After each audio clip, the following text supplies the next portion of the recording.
വിദേശത്ത് ജോലി വാഗ്ദാനം ചെയ്തുള്ള തൊഴിൽ തട്ടിപ്പ് എങ്ങനെ തടയാം? കുറേ കാലങ്ങളായി നമ്മൾ പല വിധത്തിലുള്ള ഉപദേശങ്ങളും നിർദ്ദേശങ്ങളുമൊക്കെ കേൾക്കുന്നുണ്ട്. പക്ഷേ തൊഴിൽ തട്ടിപ്പ് അവസാനിക്കുന്നുമില്ല.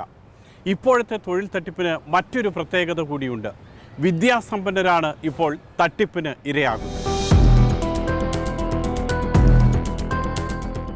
രൂപ 2 ലക്ഷം മുടക്കിയിട്ടാണ് ഞാൻ ഇവിടെ നാട്ടിലെ അക്കൗണ്ടിലേക്ക് പൈസ ട്രാൻസ്ഫർ ചെയ്തിട്ടുണ്ട്. അന്നേരം അവർ പറഞ്ഞു ഇവിടെ നല്ലൊരു കമ്പനിയാണ്, 2 വർഷം കോവിഡിന് ശേഷം സ്റ്റാർട്ട് ചെയ്ത നല്ലൊരു കമ്പനിയാണ്, ഇവിടെ പോയി നിങ്ങൾക്ക് ജോലി ചെയ്യാവുന്നതെന്ന് പറഞ്ഞിട്ടാണ് പറഞ്ഞത്. 15-ാം തീയതി ആയിരുന്നു ശമ്പളം തരുന്നത്. ഫസ്റ്റ് മാസം അവർ 116 തരം തന്നു, കുഴപ്പമില്ല. 15 ദിവസത്തെ ശമ്പളം 116 കൊടുത്തു. പിന്നെ 2-ാമത്തെ മാസമായി ശമ്പളം തന്നു. ഇത് പാലക്കാട് സ്വദേശി സന്ദേശ്. 1200 ദിർഹം മാത്രം ശമ്പളത്തിന് ദുബായിൽ ജോലിക്കെത്തിയ വിദ്യാസമ്പന്നൻ. ജോലിയിൽ കയറി 2-ാം മാസം മുതൽ വരുമാനം നിലച്ചുപോയ മനുഷ്യൻ.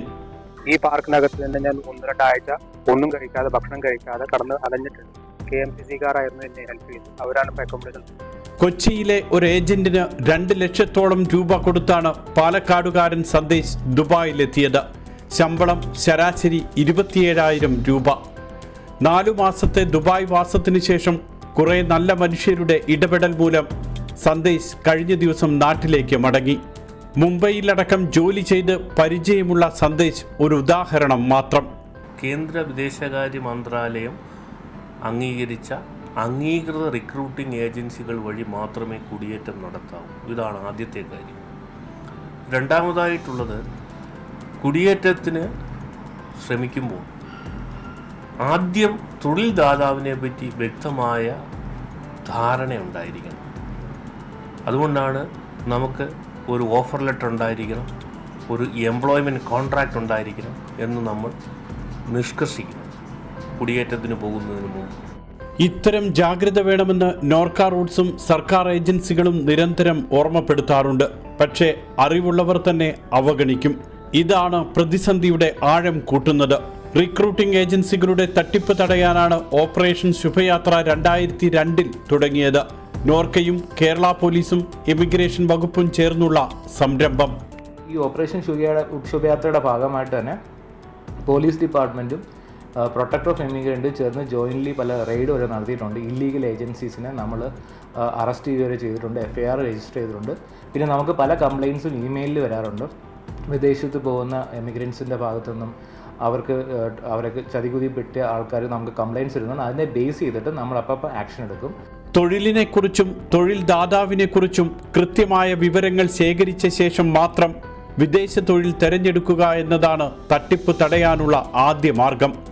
വിദേശ ജോലി എന്ന് കേൾക്കുമ്പോൾ അമിതാവേശം ആവശ്യമില്ല. തൊഴിൽ ദാതാവിനെ കുറിച്ചുള്ള മുഴുവൻ വിവരങ്ങളും അറിഞ്ഞിരിക്കണം. നിങ്ങൾ ഏത് ജോലിക്കാണ് പോകുന്നത്, നിങ്ങളുടെ സേവന വേതന വ്യവസ്ഥകൾ എന്തൊക്കെയാണ്, അതോടൊപ്പം തന്നെ ഇത് അംഗീകൃത റിക്രൂട്ടിംഗ് ഏജൻസിയാണോ, നമ്മളുടെ യോഗ്യതയും നമ്മുടെ കഴിവും നമുക്ക് തന്നിരിക്കുന്ന അവിടുത്തെ ജോലിയും തമ്മിൽ താരതമ്യം ചെയ്യാൻ പറ്റുന്നതാണ്. ഒരു കാരണവശാലും വിസിറ്റിംഗ് വിസയിൽ വിദേശത്ത് പോയി തൊഴിൽ അന്വേഷിക്കാൻ പാടില്ല. ടൂറിസ്റ്റ് വിസയിലെത്തി ജോലി അന്വേഷിക്കുന്നതും വിസിറ്റ് വിസയിലെത്തി ജോലിയിൽ പ്രവേശിക്കുന്നതും അപകടം ക്ഷണിച്ചു വരുത്തും. പല ഗൾഫ് രാജ്യങ്ങളിലും വിസിറ്റ് വിസയിലിരുന്ന് ജോലി ചെയ്താൽ സമ്പൂർണ്ണ യാത്രാ നിരോധനം വരെ ശിക്ഷ ലഭിക്കും. ടൂറിസ്റ്റ് വിസയിൽ എത്തിക്കഴിഞ്ഞാൽ അവർക്ക് അവിടെ എംപ്ലോയ്മെൻറ്റ് ചെയ്യുന്നതിൽ പല പരിമിതികളുണ്ട്. അപ്പോൾ അത് കാരണം അവർക്ക് നേരെ ചൊവ്വേ ജോലി പ്രവേശിക്കാൻ പറ്റിയിട്ടില്ല, ഭക്ഷണത്തിനുള്ള ഫുഡ് പോലും കിട്ടുന്നില്ല, നേരെ ചൊവ്വേ സാലറി കിട്ടുന്നില്ല, അക്കോമഡേഷൻ ഇല്ല, അങ്ങനത്തെ ഒക്കെ പല ഇഷ്യൂസായിട്ട് ഇവിടെ കംപ്ലയിൻറ്റ് വന്നുകൊണ്ടിരിക്കുക. അപ്പോൾ ജനങ്ങൾ ആക്ച്വലി കഷ്ടപ്പെടുകയാണ്. നമ്മൾ ഈ വിദേശത്ത് പോകണമെന്ന് എല്ലാവർക്കും വലിയ ആഗ്രഹം ഉണ്ടെങ്കിലും അവിടെ ചെന്ന് പെട്ട് കഴിഞ്ഞാൽ ഇല്ലീഗൽ ചാനലിൽ പോകുന്ന ആൾക്കാർ വളരെ ദുഷ്കരമായ ഒരു സാഹചര്യമാണ്. നിങ്ങൾക്ക് സഹായിക്കാനും ആൾക്കാരെ കാണത്തുമില്ല, ഭയങ്കര ബുദ്ധിമുട്ടായിരിക്കും.